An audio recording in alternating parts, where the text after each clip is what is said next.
The morning bell echoed through the stone corridors of the Kelzerin Academy for aerial combat.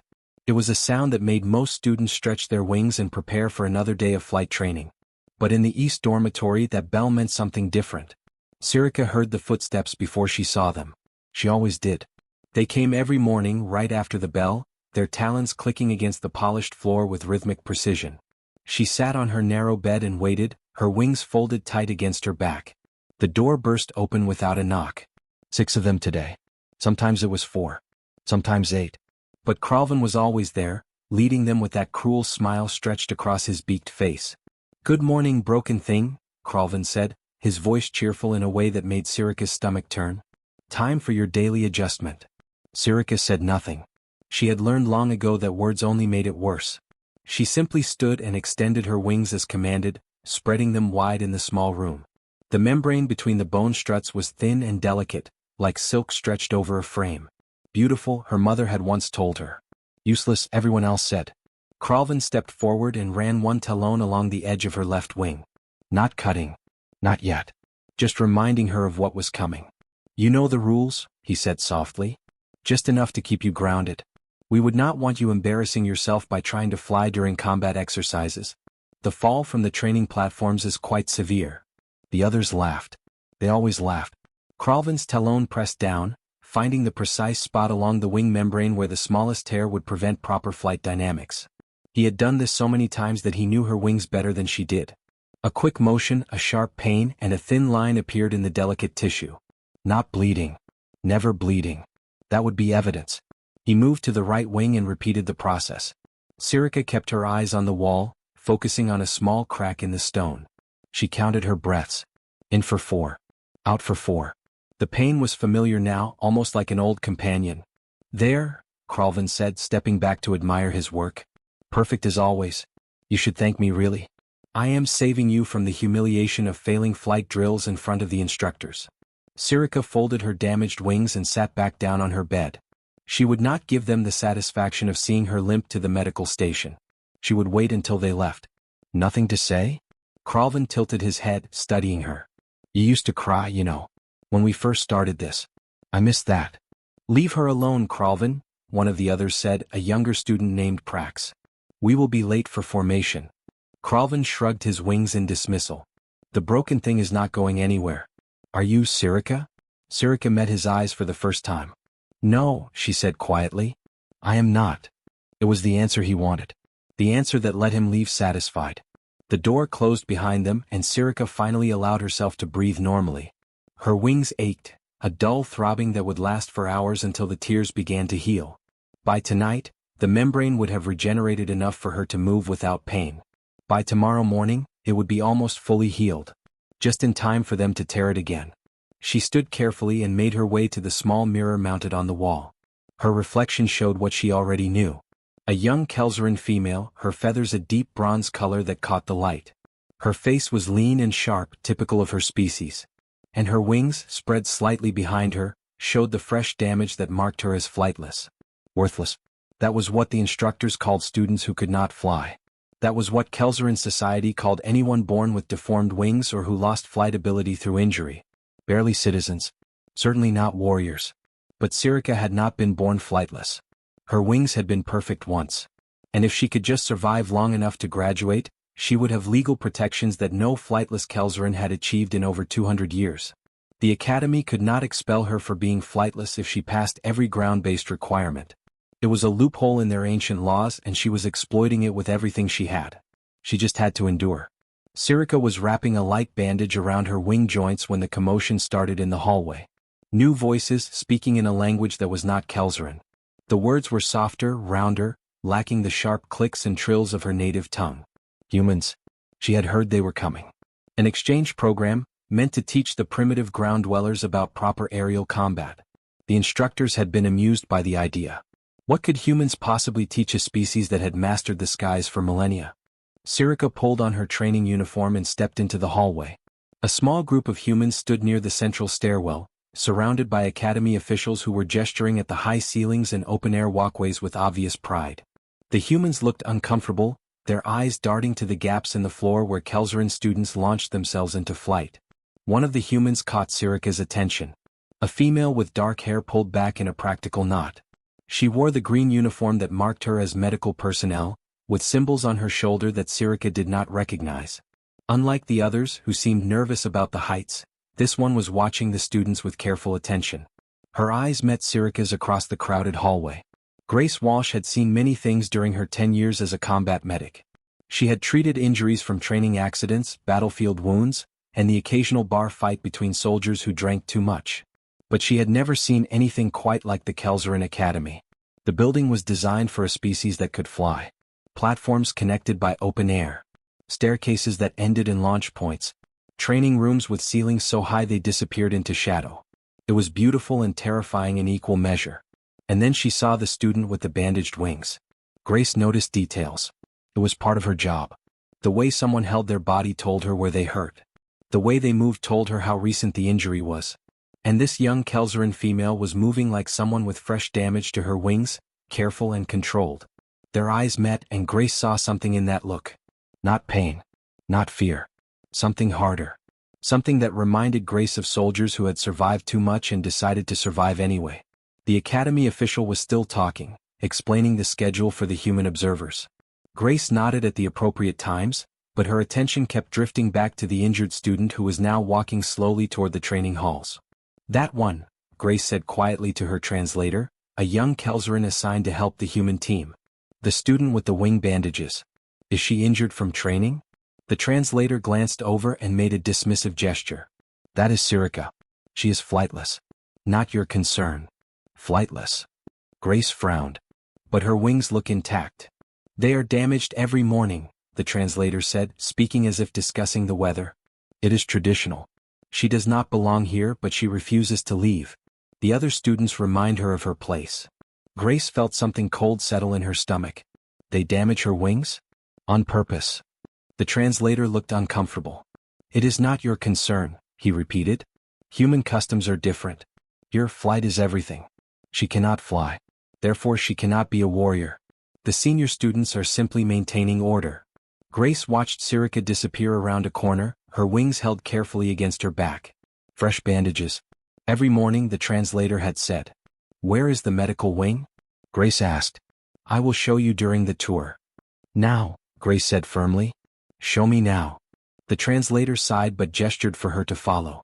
As they walked through the soaring corridors of the academy, Grace made a decision. She had been sent here to observe and learn. But some things did not require observation. Some things required action. And Grace Walsh had never been good at standing by. Grace found Sirika in the medical wing 3 days after arriving at the academy. The room was empty except for the young Kelzerian sitting on an examination table, carefully applying salve to her wings. She worked with practiced efficiency, her movements showing she had done this hundreds of times before. You should let someone help you with that, Grace said from the doorway. Sirika's head snapped up, her wings instinctively folding tight against her back. The medical staff does not treat flightless students for routine maintenance, she said in careful, accented English. Routine maintenance? Grace stepped into the room. Is that what we are calling it? Sirika studied the human for a long moment. Grace could see the calculation in her eyes, weighing the risks of accepting help from an outsider. Finally, she extended one wing slightly. The tears heal within 18 hours. By morning, the membrane is strong enough to tear again. It is a precise science. Grace moved closer and examined the damage.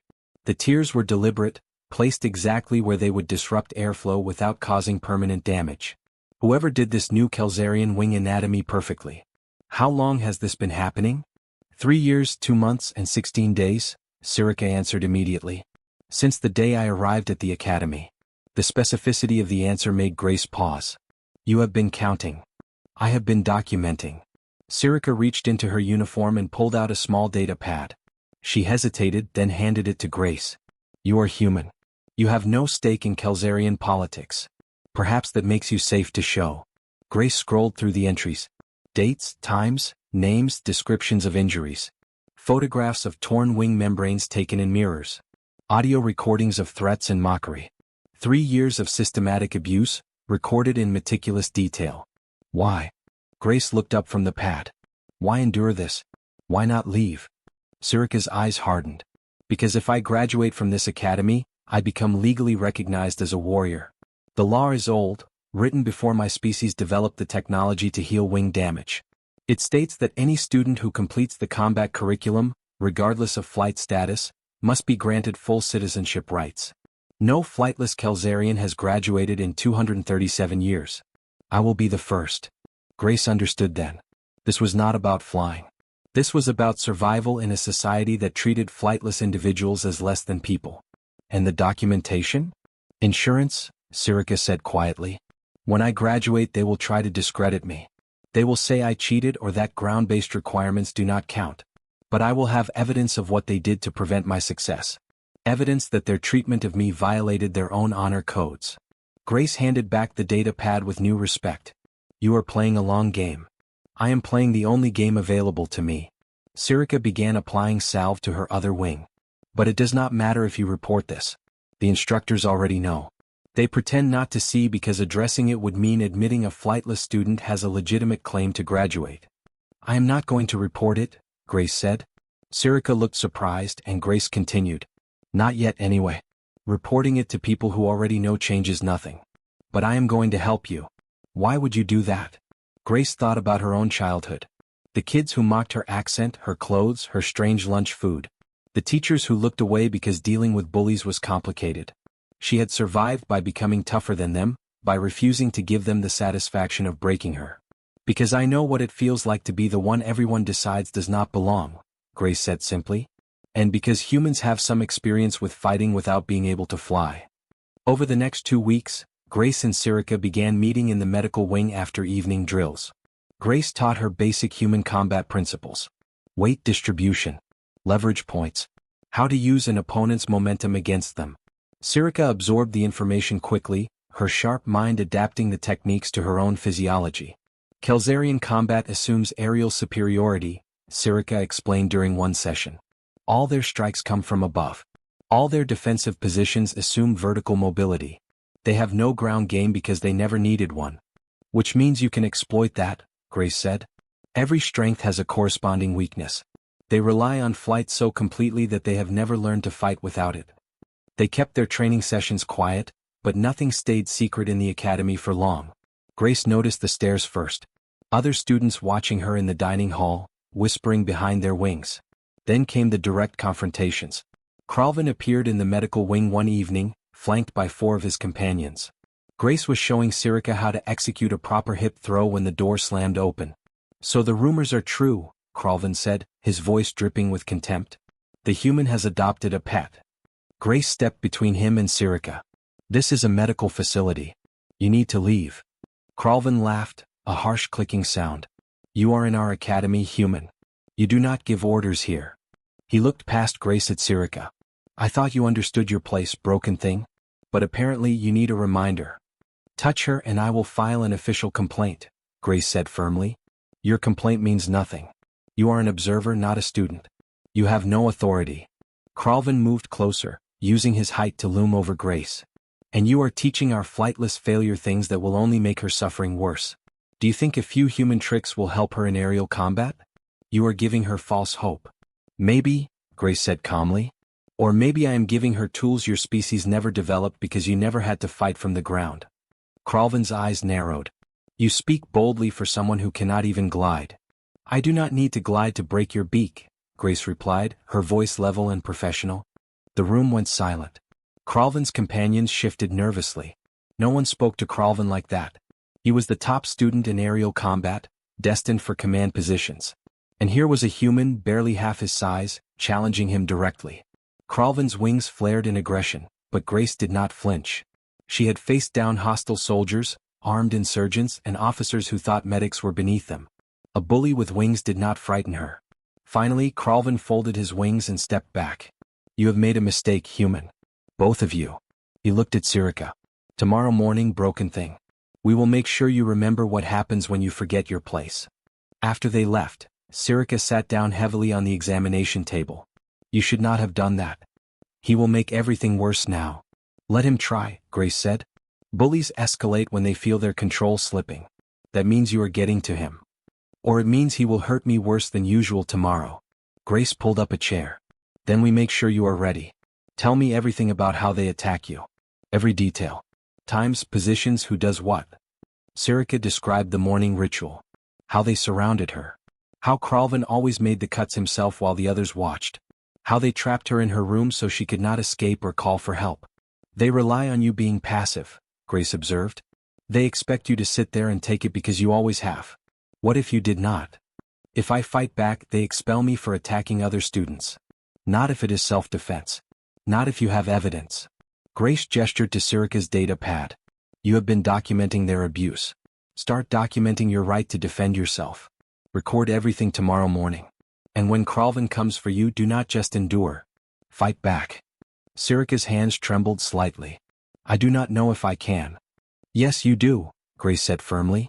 You have survived 3 years of torture by staying strong enough to heal every night. You have documented evidence while living in fear. You have continued studying and training while everyone told you that you did not belong. You are one of the strongest people I have ever met, Sirika. You just have not had permission to show it. Sirika looked at her wings, then back at Grace. If I fight back and fail, everything I have worked for is gone. And if you never fight back, they control you forever, Grace countered. You have to decide what kind of survivor you want to be. The kind who endures or the kind who overcomes. The morning bell would ring in 9 hours. Sirika had 9 hours to decide if she was ready to change the pattern that had defined her life for over 3 years. Grace waited, letting Sirika make the choice herself. Finally, Sirika nodded. Teach me how to fight back. Teach me everything. Grace smiled. Now we are talking. Let us start with how to break a grip when someone tries to hold your wings. They trained through the night, and when the morning bell finally rang, Sirika was ready. The maintenance tunnels beneath the academy were designed for repair crews, not combat training. The ceiling hung low, forcing anyone with wings to keep them folded tight. The floors were concrete and unforgiving. Grace thought it was perfect. Again, she said, watching Sirika execute a sweep kick against the padded target Grace had improvised from old equipment mats. Sirika reset her stance and tried again. Her movement was better, more fluid than yesterday. Grace had spent the past week teaching her the fundamentals. How to plant her feet. How to generate power from her core instead of her wings. How to make every part of her body a weapon. Better. But you are still thinking like a Kelzarian. Grace demonstrated the motion herself, dropping low and sweeping her leg in a wide arc. See? I am using gravity, not fighting it. Your species spends so much time in the air that you forget how useful the ground can be. Sirika copied the movement, and this time it felt natural. This seems too simple. Cralvin and his group are trained warriors. They have been studying aerial combat since they were children. Exactly, Grace said. They know one type of fighting. You are learning another. Every combat style has blind spots. Theirs is the ground. She pulled out her tablet and showed Sirika footage she had recorded during training exercises. Watch how they move during ground drills. They are awkward, unbalanced. They keep trying to use their wings for stability even when their feet are planted. Sirika studied the videos, her eyes sharp with concentration. Grace had been recording everything, analyzing the Kelzarian fighting style with a medic's attention to anatomy and movement. They commit their weight forward because they expect to have lift available. If that lift is not there, they overextend. Now you are thinking tactically, Grace encouraged. What else do you notice? They strike downward, always from above. Their training assumes vertical superiority. Sirika paused the video on a frame showing Cralvin executing a diving attack during drills. If an opponent stays low, their entire attack pattern becomes ineffective. Grace grinned. You are a fast learner. Now, let me show you something humans figured out a long time ago. We call it fighting dirty. For the next hour, Grace taught Sirika techniques that no Kelzarian combat instructor would ever approve. Eye strikes, joint locks, pressure points, how to use environmental objects as weapons, how to make an opponent's size and strength work against them. Kelzarian honor codes probably forbid half of this, Sirika observed, practicing a thumb strike to a nerve cluster Grace had identified in Kelzarian anatomy. Honor codes are written by people who expect to win, Grace said bluntly. You are not here to be honorable. You are here to survive. Remember that. They trained in secret for 2 more weeks. Every evening after drills, they met in the tunnels. Grace pushed Sirika harder each session, teaching her not just techniques but mindset. How to read an opponent's intentions.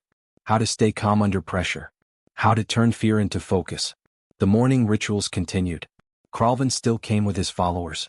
He still tore Sirika's wings with surgical precision. But something had changed. Sirika no longer looked away.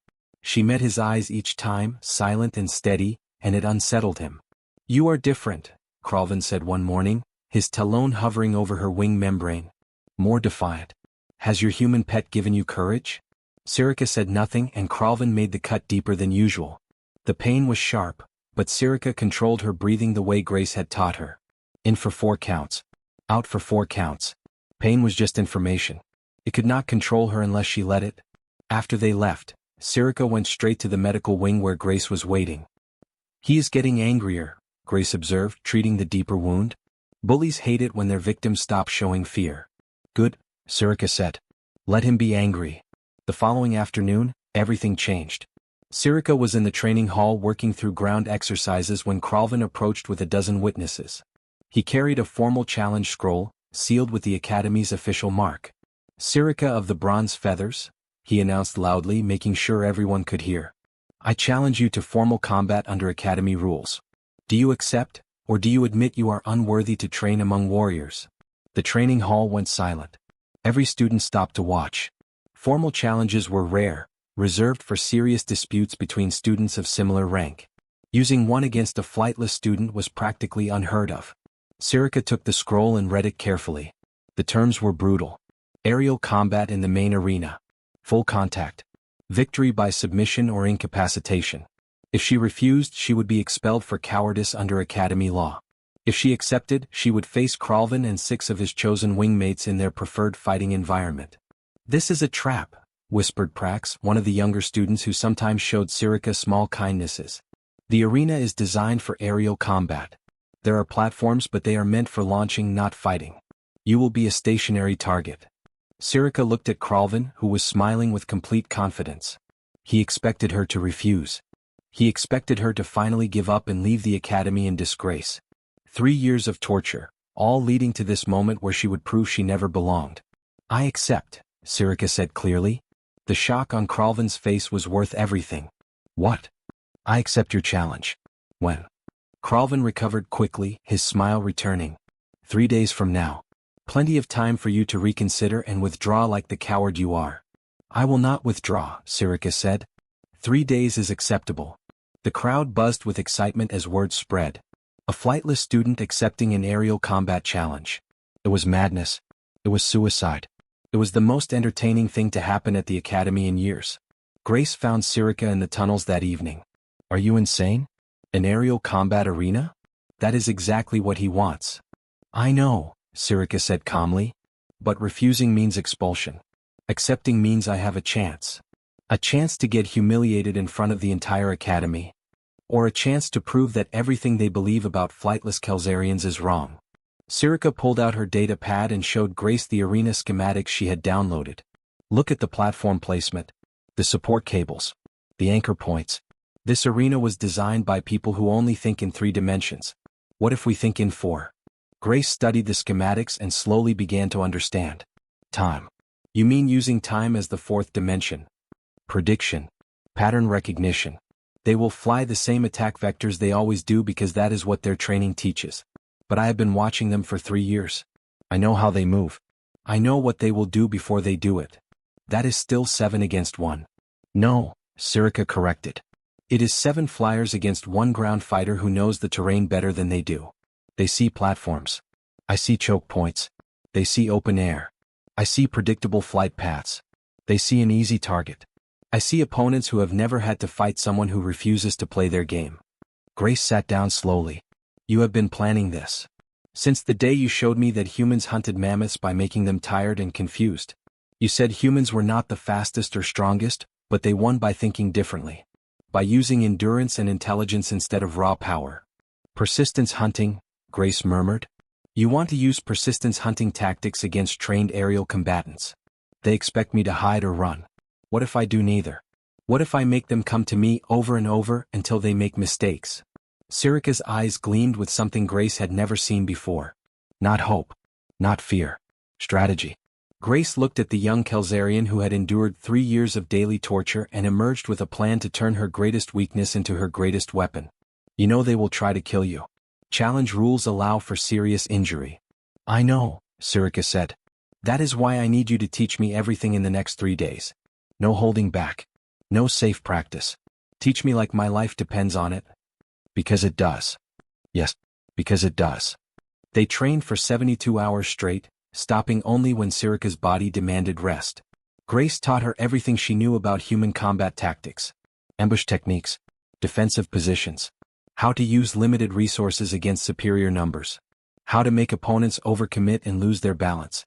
On the morning of the challenge, Grace wrapped Sirika's joints in support bandages. You do not have to do this. We can report everything to the Academy Board, force an investigation, and they will dismiss it or delay it until after I would have graduated. No. This ends today one way or another. Sirika tested her range of motion. Her wings were fully healed for the first time in 3 years. Cralvin had not come that morning, probably to ensure she was in perfect condition for the humiliation he planned. Promise me something, Grace said quietly. Promise me you will fight to win. Not to prove a point. Not to make a statement. To win. Sirika met her eyes. I promise. Thank you, Grace. For teaching me that surviving and fighting back are not the same thing. For showing me that humans became apex predators not by being the strongest, but by refusing to stay prey. The arena bells began to ring, summoning students to the challenge. Grace walked with Sirika to the entrance where a crowd had already gathered. Hundreds of Kelzarians filled the viewing platforms, eager to watch the flightless failure finally get what they thought she deserved. Cralvin stood in the center of the arena, wings spread in dominance, surrounded by his 6 chosen fighters. They looked like warriors. Powerful, confident, ready to fly. Sirika walked to the starting platform alone, her wings folded, her feet planted firmly on the ground. Grace took her place in the medical observer section, her emergency kit ready. She had treated hundreds of injuries in her career. She prayed this would not be the worst. The challenge master raised his wing. Combatants ready. On my mark, the challenge begins. 3, 2, 1. The bell rang and Cralvin's team launched into the air. Sirika stayed exactly where she was and smiled. The 7 fighters spread across the arena in perfect formation, circling high above Sirika like predators around cornered prey. The crowd roared with anticipation. This would be over in seconds. Everyone knew it. Everyone except Sirika. She stood on the central platform, perfectly still, her eyes tracking each opponent with calm precision. Grace had taught her to watch for patterns, and patterns were everywhere. Cralvin circled clockwise at the highest point, establishing dominance. His wingmates formed a descending spiral, each one slightly lower than the last. Attack formation alpha, designed to strike from multiple angles simultaneously. Textbook. Predictable. Exactly what she expected. The first attacker dove. A young male named Thex, overeager and fast. He came straight down in a vertical strike, talons extended, aiming to pin Sirika to the platform. The crowd leaned forward. This was it. Sirika waited. 3 seconds. 2 seconds. 1 second. She moved. Not backward to escape. Not upward to block. Sideways, rolling across the platform just as Thex committed fully to his dive. His talons hit empty metal with a screech that echoed through the arena. Before he could recover, Sirika grabbed one of the support cables that anchored the platform and pulled hard. The cable snapped taut, whipping across the platform at knee height. Thex, already off balance from his missed strike, caught it across his legs. He flipped forward, his wings tangling as momentum carried him over the edge. He managed to recover his flight before hitting the ground, but he was disoriented, breathing hard. First blood, and Sirika had not even thrown a strike. The crowd went quiet. That was not supposed to happen. Cralvin's eyes narrowed. He signaled his team to adjust. 2 fighters this time, coming from opposite angles. Standard pincer attack. They dove together, coordinated and precise. Sirika ran. She sprinted across the platform toward one of the bridge cables connecting to a lower level. The attackers adjusted their trajectory, following her, confident they could overtake a grounded opponent. They were faster in the air. Everyone knew that. But Sirika was not trying to outrun them. She was leading them. She hit the cable bridge at full speed and dropped flat. The 2 Kelzarians, committed to their attack angle, shot over her. They were too close together, flying too fast to adjust. Their wings collided with a sickening crunch. Both fighters tumbled, struggling to separate and regain control. One managed to land roughly on a lower platform. The other crashed into the safety netting at the arena's edge. The crowd gasped. She is using the environment, someone in the audience shouted. That is not real combat. Grace, watching from the medical section, smiled grimly. Real combat was whatever kept you alive. Cralvin shrieked orders to his remaining fighters. The time for showing off was over. 4 of them, including Cralvin, dove together in a coordinated strike pattern. No more single attacks. No more mistakes. Overwhelming force. Sirika saw them coming and did something that shocked everyone in the arena. She jumped off the platform. The crowd screamed. Flightless Kelzarians did not jump from platforms. That was suicide. But Sirika was not falling. Her hand shot out and caught one of the vertical support cables that ran from the upper platforms to the lower ones. She swung, using her momentum to arc wide, her body horizontal to the ground 50 feet below. The 4 attackers shot through the space where she had been standing, their perfect formation wasted on empty air. As they banked to turn around, Sirika released the cable and dropped onto a platform 2 levels down. She landed hard but controlled, rolling to absorb the impact just as Grace had taught her. Grace's breath caught. That was not something they had practiced. Sirika was improvising, using principles instead of memorized moves. That was dangerous. That was brilliant. Cralvin pulled up sharply, fury radiating from every line of his body. Stop running, coward. Face us. I am facing you, Sirika called back. You just cannot catch me. It was the first time she had spoken during the challenge, and her voice carried across the arena with absolute calm. She was not afraid. She was not desperate. She was hunting. The crowd realized it at the same moment Cralvin did. This was not a fight. This was a persistence hunt. Sirika was making them chase her, making them burn energy on fast aerial maneuvers while she used simple movements and gravity. She was making them angry, making them sloppy. One of Cralvin's fighters, enraged, broke formation and dove alone. Sirika was ready. She waited on the platform's edge until the last possible second, then stepped aside and grabbed his extended arm as he passed. She used his own momentum, exactly as Grace had shown her, to redirect him into one of the platform's support pillars. The impact was brutal. The fighter crumpled, unconscious before he hit the safety net below. The arena fell completely silent. 3 down. 4 to go. Cralvin's remaining wingmates looked at each other nervously. This was wrong. This was impossible. A flightless student was defeating trained aerial combatants using nothing but platforms, cables, and gravity. She was making fools of them all. Together, Cralvin commanded. All at once. She cannot dodge everyone. The 4 remaining fighters spread wide, creating a net formation. They would attack from 4 directions simultaneously, giving Sirika nowhere to run.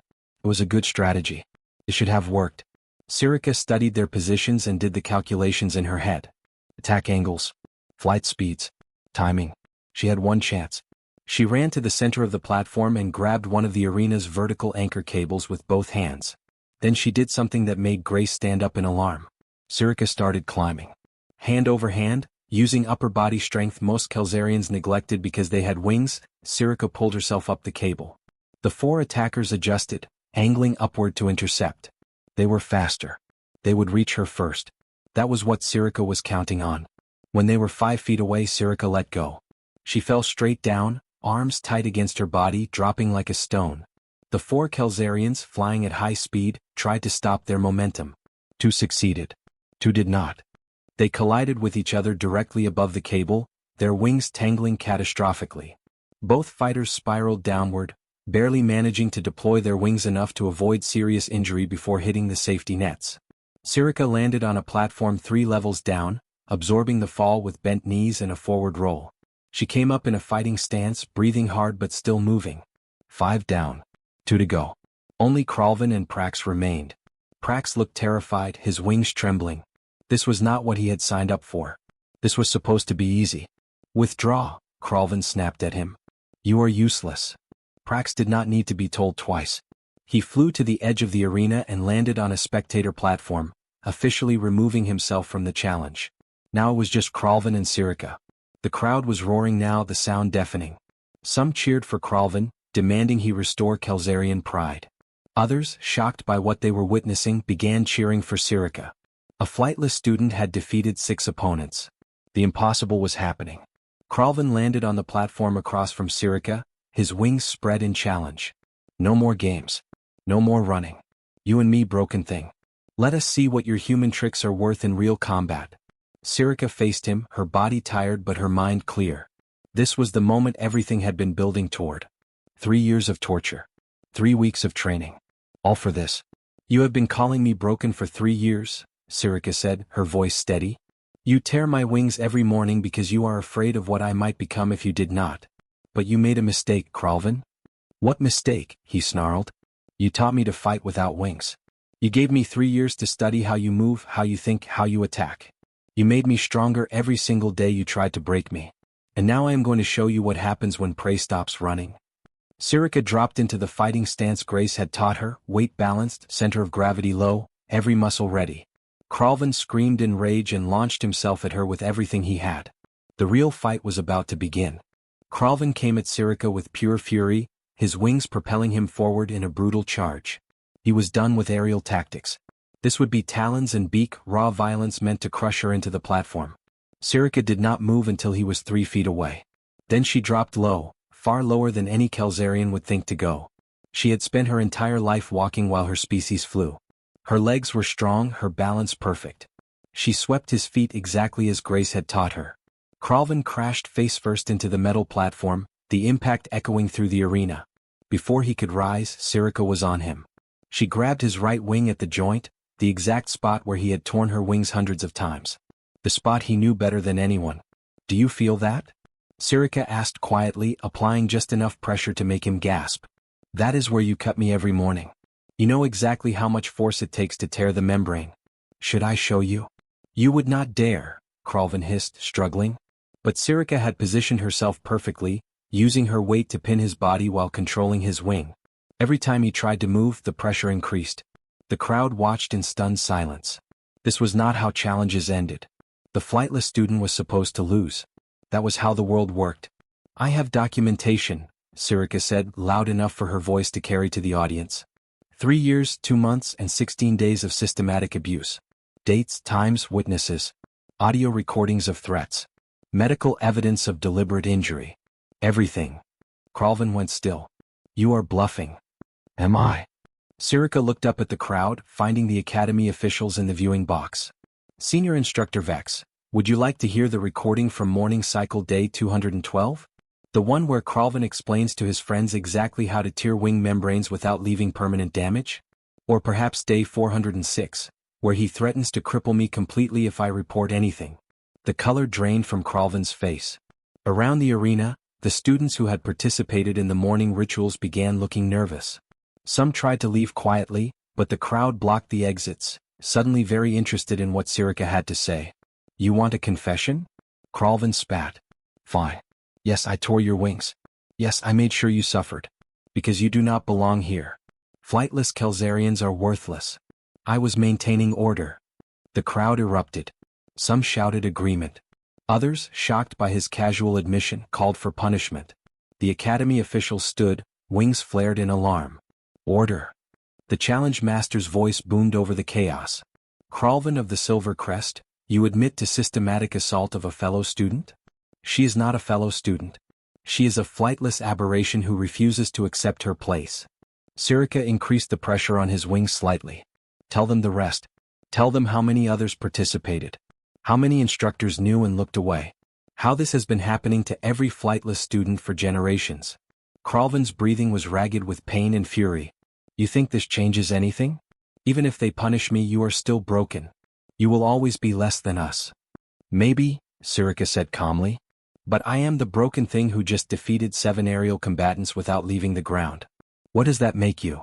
She released his wing and stepped back, putting distance between them. Cralvin scrambled to his feet, humiliated and furious. For a moment, Grace thought he might attack again, rules be damned. But then Senior Instructor Vex descended into the arena, flanked by Academy security. This challenge is concluded. Sirika is declared victor by submission and confession. He turned to Cralvin with cold eyes. You will come with us. We have much to discuss. Cralvin's wings drooped. The reality of what he had admitted in front of hundreds of witnesses was sinking in. He had been so angry, so convinced of his righteousness, that he had confessed to years of abuse without thinking. Security escorted him from the arena. One by one, they began collecting the other students Sirika had named in her documentation. The crowd watched in shock as a dozen students, including some from prominent families, were led away. Grace rushed to Sirika's side as the arena began to empty. Are you hurt? Bruised? Exhausted? Victorious? Sirika's legs were shaking from adrenaline and fatigue. Did I actually do that? You did more than that. You just changed everything. The investigation took 3 weeks. Sirika's documentation proved invaluable. She had recordings, photographs, medical records, and testimonies from other students who had witnessed the abuse. The evidence was overwhelming. Cralvin was expelled and stripped of his flight certifications. 6 other students received similar punishments. 4 instructors were dismissed for willful negligence. The scandal rocked the academy to its foundations. But the real change came from the Academy Council's response. Faced with undeniable evidence of systemic discrimination, they had 2 choices: admit the problem or lose their accreditation. They chose survival. The Academy created a new combat specialization: ground tactical operations. For the first time in Kelzarian history, students could graduate with full honors without demonstrating aerial combat proficiency.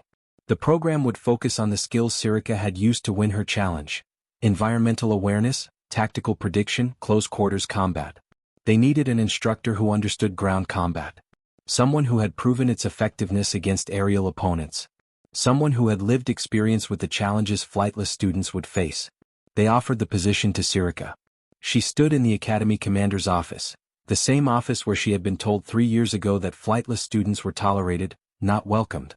The commander, a grizzled veteran named Sarkle, regarded her with something approaching respect. "You have earned this," Sarkle said. "But I will not pretend it will be easy. Many still believe flightless individuals are inferior. You will face resistance." "I have been facing resistance my entire life," Sirika replied. "At least now I can fight back." Sarkle's beak curved in what might have been a smile. "Indeed. When can you start?" "After graduation. I still have final examinations. A formality at this point. You have proven yourself more thoroughly than any student in Academy history." Sarkle paused. "I owe you an apology. I knew what was happening to you. I chose not to intervene because addressing it seemed too complicated, too politically difficult. I was wrong." Sirika met his eyes. "Yes, you were. But you are trying to fix it now. That matters." 6 months later, Sirika stood at the entrance to the Academy's new ground tactical operations facility. Grace had stayed to help establish the program, bringing human combat techniques and training methodologies. Together, they had created a curriculum that would give flightless students the tools to succeed. The first class of students arrived. 12 Kelzarians, all flightless, all carrying the weight of a society that had told them they were worthless. They looked at Sirika with a mixture of hope and fear. "Welcome," Sirika said, her wings folded comfortably at her sides. "You have been told your entire lives that you cannot be warriors because you cannot fly. I am here to teach you that flight is only one form of combat. There are others. Some of them are better." A young female in the front raised her hand tentatively. "Instructor Sirika, is it true you defeated 7 aerial combatants in a formal challenge?" "Yes. Using tactics developed by my friend Grace Walsh, a human combat medic who understood something important." Sirika gestured for Grace to step forward. Humans spent thousands of years as prey before they became predators. They learned to survive not by being the strongest or fastest, but by being smarter and more adaptable. They learned that every weakness can become a strength if you think differently. Grace addressed the class. "Your species learned to fly to escape danger. Mine learned to persist until danger got tired. Both strategies work. Both have value. The key is knowing which tool to use and when." Over the following months, the program grew. Word spread through Kelzarian society that the Academy was accepting flightless students, training them as legitimate warriors. Applications flooded in. Not just from flightless individuals, but from flying students who wanted to learn ground combat as a supplementary skill. The morning bell rang just as it had every day for centuries. But in the ground tactical operations wing, that bell meant something different now. It meant training, growth, opportunity. Sirika walked through the facility, watching her students practice the techniques that had saved her life. They were learning to use platforms as weapons, to predict opponent movements, to turn their grounded nature from a weakness into an advantage. One student, a young male named Kyrex, approached her after class. "Instructor, some of the aerial combat students mock us in the dining hall. They say ground fighting is not real combat." Sirika smiled. "Let them think that. Underestimation is a tactical advantage. When they realize ground fighters are genuine threats, you will already be too skilled for them to handle. That is how humans became apex predators, and that is how you will become warriors they respect." Grace joined her as the students filed out. "You have come a long way from the student who had her wings torn every morning. We both have, Sirika corrected. You taught me that surviving is not enough. That sometimes you have to break faces to break cycles. Grace laughed. I never said it quite that way. No, but you showed me. Actions matter more than words. Sirika looked out over the training facility, at the students who finally had a chance to prove their worth. How long can you stay? Another month. Then I return to Earth. But I will come back. Someone needs to make sure you are not being too easy on these students. Easy? Sirika's eyes glinted with amusement. I learned from a human who made me climb cables and fall from platforms. Easy is not in my vocabulary. They stood together, watching the sun set through the facility's windows. Somewhere in the academy, students were preparing for aerial drills. But here, in this new space built from one student's refusal to accept her place, different warriors were being forged. The Kelzarians had learned to fly to escape predators. Humans had learned to hunt them anyway. And Sirika had learned that the most important lesson of all was simple. Refusing to stay down was the first step to standing tall. The end. Need more lesson of this story only in 7 lines with 3 small paragraphs. 1034. Lessons from, They Crippled Her Wings Every Morning. Survival requires more than endurance, it demands the courage to fight back. Sirika spent 3 years documenting abuse while quietly building strength, proving that strategic patience can be more powerful than immediate reaction. Her victory came not from matching her opponent's strengths, but from turning her perceived weakness into an unexpected advantage. Sometimes the longest path to justice is also the most permanent one. Human adaptability teaches that every disadvantage contains hidden opportunity. Grace showed Sirika that being grounded was not a limitation but a different tactical foundation. By studying her tormentors' patterns and exploiting their overconfidence, Sirika demonstrated that knowledge and preparation defeat raw power. The predators who underestimate their prey make the most catastrophic mistakes. True change requires exposure and accountability, not silent suffering. Sirika's documentation transformed personal trauma into systemic reform, creating opportunities for future generations. Her courage to accept Kralvin's challenge publicly forced the Academy to confront injustice it had long ignored. One person refusing to accept their assigned place can reshape an entire institution's understanding of worth and capability.